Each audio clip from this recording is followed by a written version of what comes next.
সাম্প্রতিক ঘটনাগুলোর পরিপ্রেক্ষিতে আমাদের জাতীয় স্থায়ী কমিটির সভায় সিদ্ধান্ত হয়েছিল যে আমরা অতি দ্রুত প্রধান উপদেষ্টার সঙ্গে দেখা করে তাকে আমাদের উদ্বেগের যে বিষয়গুলো আছে সেই বিষয়গুলো তার সামনে আমরা তুলে ধরব। একটা দায়িত্বশীল রাজনৈতিক দল হিসেবে এটা আমাদের দায়িত্ব ছিল, আমরা সেই দায়িত্বটুকু পালন করেছি। আমরা আজকে যে বিষয়গুলো তার সামনে আলোচনা করেছি তা হচ্ছে যে এই যে ঘটনাগুলো ঘটেছে এর দায় সরকার এড়াতে পারেন না। এই জন্যে যে সরকারের বিভিন্ন যে প্রতিষ্ঠানগুলো আছে, বিভিন্ন যে বাহিনীগুলো আছে, তাদের সামনেই এই ঘটনাগুলো একের পর এক ঘটেছে, যেটা আমরা মনে করি দেশের সার্বিকভাবে দেশের যে আইন শৃঙ্খলা পরিস্থিতি, স্থিতিশীলতা তাকে যথেষ্টভাবে বিপন্ন করেছে এবং ফ্যাসিবাদকে সুযোগ করে দিয়েছে তাদের এই সম্পর্কে একটু কথা বলার।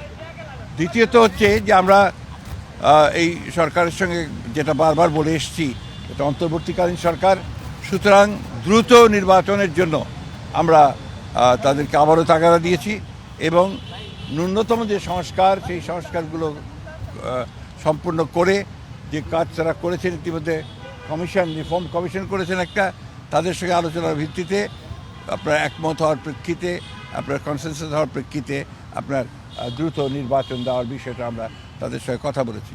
আমরা প্রশাসনে যে সমস্ত ব্যক্তি এখনও যারা দোষর ছিলেন ফ্যাসিবাদের এবং যারা ক্ষতিগ্রস্ত করেছেন বাংলাদেশকে সামগ্রিকভাবে, তাদেরকে আইনের আওতায় আনার জন্য এবং একই সঙ্গে তাদেরকে প্রশাসন থেকে সরিয়ে দেওয়ার কথা আমরা বলেছি। আমরা যারা অর্থনীতির ক্ষতি করেছে, লুট করেছে, যারা লুণ্ঠন করেছে, তাদেরকে আমরা আবারও ফিরিয়ে আনার জন্য, টাকা ফিরিয়ে আনার জন্য একই সঙ্গে তাদেরকে আইনের আওতায় নিয়ে আসার জন্য আমরা সেটা দাবিগুলো করেছি। আমরা একই সঙ্গে যে কথাগুলো বলেছি তা হচ্ছে যে বিগত 15 বছর 16 বছরে যে মিথ্যা মামলা দিয়ে রাজনৈতিক নেতা কর্মীদেরকে যে হয়রানি করা হয়েছে, সেই মামলাগুলো প্রত্যাহার করার ব্যাপারে আমরা নীতিগত সিদ্ধান্ত কথা বলেছি। তারা একমত হয়েছেন, তারাও আপনাদের সামনে কথা বলবেন, এই বিষয়গুলো তারা একমত হয়েছেন। আমরা দ্রব্যমূল্যের ব্যাপারে অত্যন্ত জোরালোভাবে বলেছি যে এই সরকারের অন্যতম প্রধান ব্যর্থতা হচ্ছে দ্রব্যমূল্য নিয়ন্ত্রণে না নিয়ে আসতে পারা। সেটা তারা বলেছেন যে তারা এর উপর কাজ করছেন, এই কাজগুলো তারা দ্রুত করার চেষ্টা করবেন। সব শেষে আমরা আপনার আইন শৃঙ্খলা পরিস্থিতির কথা বলেছি এবং একই সঙ্গে আমরা সব শেষে যে কথাটা বলা আবারও বলেছি যে আপনার এই একটা কী চলছিলেন অভিযান, সেই অভিযানটা হচ্ছে ডেভিল হান্ট।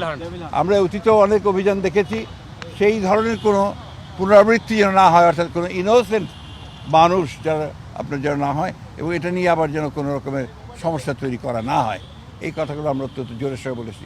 প্রধান উপদেষ্টা এবং তার সঙ্গে যারা ছিলেন তারা আমাদেরকে আশ্বস্ত করেছেন যে অতি দ্রুত তারা নির্বাচনের ব্যবস্থা করছেন এবং তিনি বলেওছেন যে ডিসেম্বরের মধ্যে তিনি নির্বাচনের ব্যবস্থা করে তারা কাজ করছেন।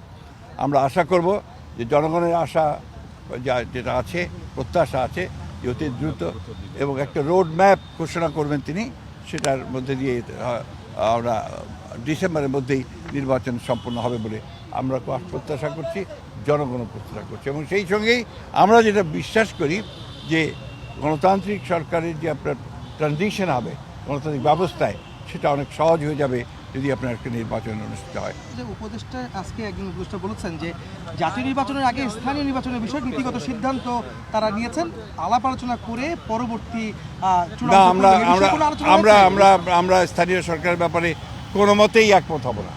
আমরা খুব পরিষ্কার করে আগেও বলেছি, এখনও বলছি যে জাতীয় সরকারের আগে কোনো নির্বাচন হবে না। এটা ওনারা ঠিক করবেন, তবে ওনারা সম্ভব 15 তারিখের মধ্যেই ওনারা কিছু একটা বলতে যাবেন। ধন্যবাদ।